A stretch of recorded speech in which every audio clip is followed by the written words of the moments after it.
Welcome back to the channel, everybody, for Group 3, Geoffrey Bellmaine Stakes Day. It's a cracking card. Let's get into it. Race 1 at Caulfeild is a benchmark 100 over the 2,000 metres, and I like Bold Soul here. I just think he's had some real grounding work into this. I think that he can be somewhere. He doesn't have to be a mile back, considering he's not drawn too badly.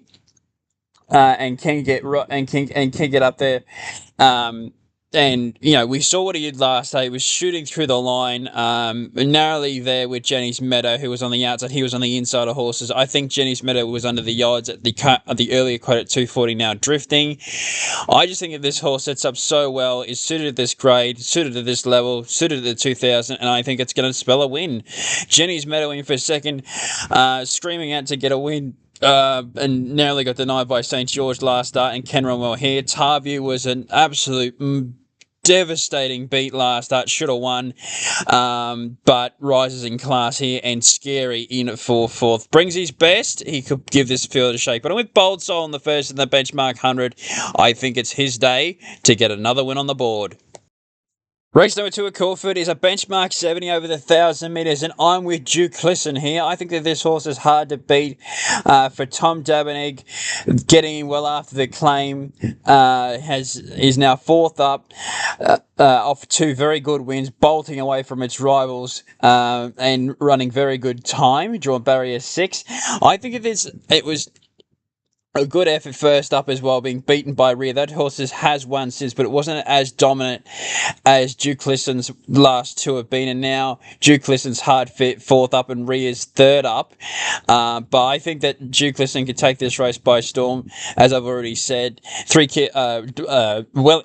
after the claim, well below the minimum, and can win. Martial Music in for second. I thought this horse was over the odds, considering he's the clear class runner in the race, going off of a rating of 73, where the rest of them are significantly lower than that. And I think he can run well at odds at $10. Rhea, I've already explained her chances, but I'll go over it again. Third up, can run well. I'm going to find it hard to see this horse winning, and Midnight Charm in for fourth at $34, who could rocket ahead, who could be rocketing in front. Duke Listen for mine in the benchmark 70. Race number 3 at Caulfeild is a benchmark 70 over the 1,400 metres, and this horse stands out like a sore thumb. Tarzing, 2 from 2, deserved favourite, and should get the job done here. Went to them in his 2 wins by 1-2 strides.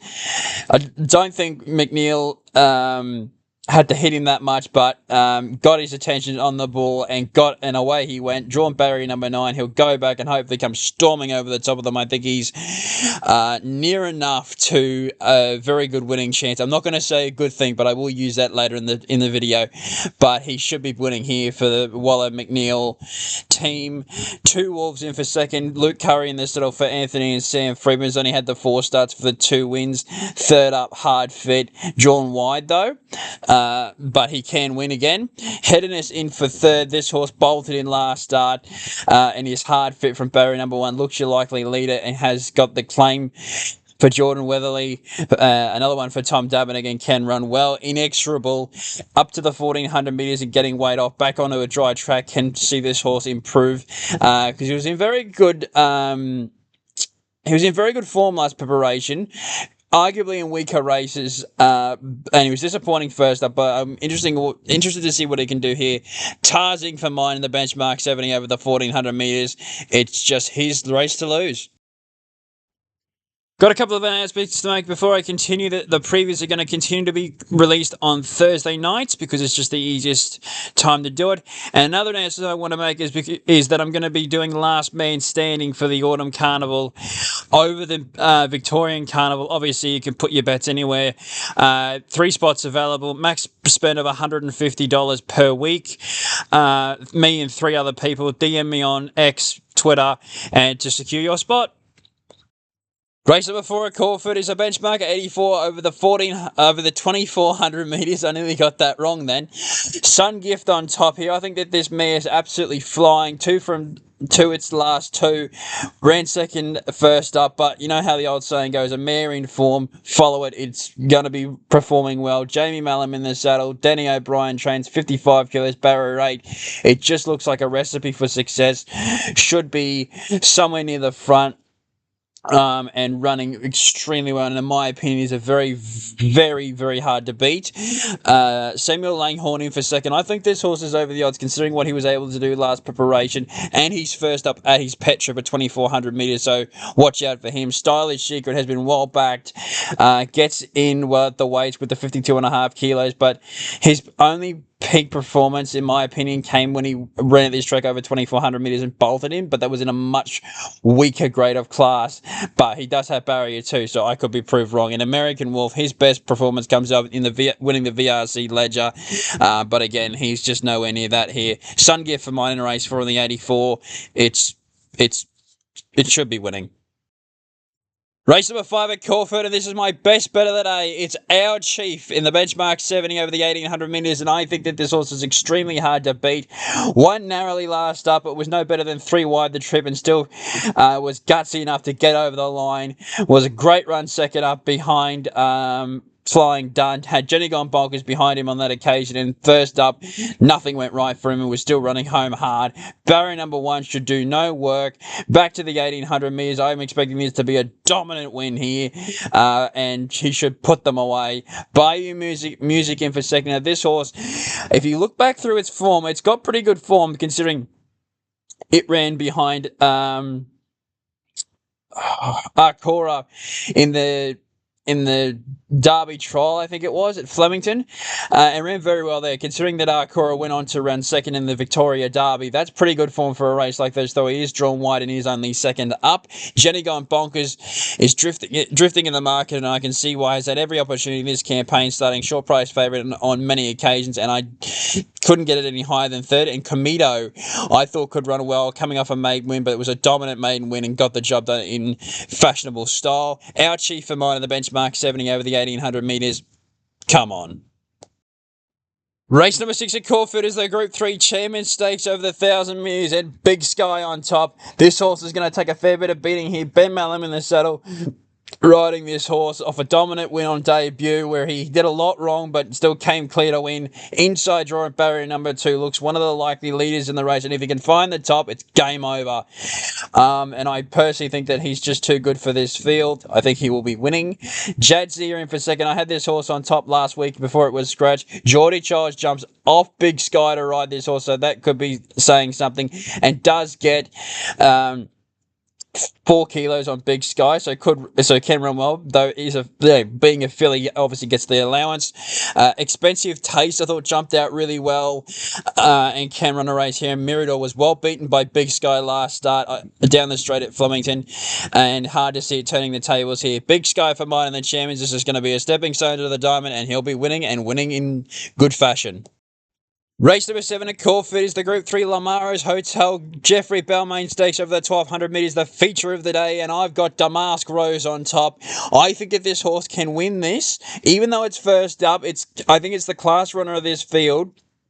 Considering last preparation, bar its first up run in this race, where it ran really, really well.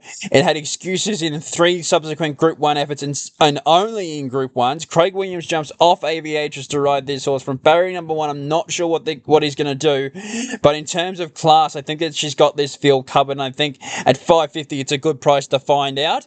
Aviatrix has just been the star of the spring so far, only having the 4 runs, and has filled the first 4 spot in each of them, second, first, third, fourth, and I think can run well. A little deep, beat home Aviatrix in the during the Adelaide Carnival early of last year, but I just think a Little Deep's not going as well, and proved in 4/4, who did beat Aviatrix narrowly, but it faces a tough task here. That does have the figures on its name. I think Damask Rose can prove too classy for them in the Geoffrey Bellmaine. Race number 8 at Caulfeild is a benchmark 84 over the 1100 metres, and it's just like one of the earlier tips. Stands out like a sore thumb. Gallant Sun, dominant first up, winning much weaker grade. Steps up here to the 84, but I don't think that's going to be an issue. Well in at the weight. Emily Posman rode this horse last start to an absolute treat. Got the win, and I think we'll get another one here. Was only a half length off Alabama Lass in the autumn of last year, I think, and that horse would start at least $1.30 here. So I just think that this horse has got too much class on its side and should be getting the job done. Ruta Royale was very good last start up the straight. Was left in front a long way from home and got done by the swoopers. Carries the 56 kilos. After the claim for Ryan Houston and Cameron Wells. Celsius Star did beat Ruta Royale home a couple of starts ago and is over the odds at $21, and South of India in 4/4. Couldn't get it any higher, but it's in there. Gallant Sun, too classy in the 84, and I think that's all I need to say. Race number 9 at Caulfeild is a benchmark 78 handicap over the 1800 metres, and I've got Midnight Storm on top. This horse won dominantly and impressively at its first start in Australia at Flemington, and I think can go back to back here, where this horse has got so much improvement to be coming his way, where the others in this field are well exposed and aren't going too well, where this horse is on the way up. He's got the win on the board now, and I'm hoping he can go on with it. And you've got to remember, that win was over 1,600 metres and was no better than 3 wide the trip. This is over 1,800 metres, so he could even be better over this trip, which is a scary thought. Make It Sweet, I thought, could run very well in for second. Ran a Butler in the Vobus race it contested last start and can run well here. Pure Alpha, Chris Waller, Damien Lane can run well. But it's got a few convictions on it. And Extreme Virtue tries the 1,800 metres for the first time, but is not going too well, though didn't have much luck 2 starts ago, and does draw well and gets a significant weight pull off the main chances in the race. But I think Midnight Storm, he'll be bringing the storm all right. And race number 10, the lucky last of the day, is a benchmark 84 over the 1,400 metres, and it looks to be Stealth of Night winning here. This horse hasn't run a bad race. Yes, he's way up in grade to the 84, but he draws well off his last 2 wins being from barrier 12 and 11. Craig Williams in the saddle dropped significantly a weight, 4.5 kilos from its last start win. Hasn't run a bad race, hasn't missed the Quinella in its at all it starts, and looks to be the one with progression in this race. 4th up, looking to get another win. I think we'll get one here. 4 from 6 with 2 minor placings. It just looks his race. Super Fun is the one that can improve. Blew past them first up and was a very credible win last start. Had every chance, and was dogged to the line. But I just think maybe being up to the 1,200 saw him out. Back to the 1,100 can improve, and it is 5 from 8, so has the record. And Dakota King gets the weight down as well. Harry's Jot's racing really well and is suited at the 1,400 metres with Jamie Mallam in the saddle but draws wide. And has to carry the weight. And Porter, he should be up on speed from the wide draw. Or I assume they're probably going to take him forward, and gets in well to the same relative weight to Stealth of Night after the claim. But Stealth of Night should prove hard to beat in the last in the 84, and just win.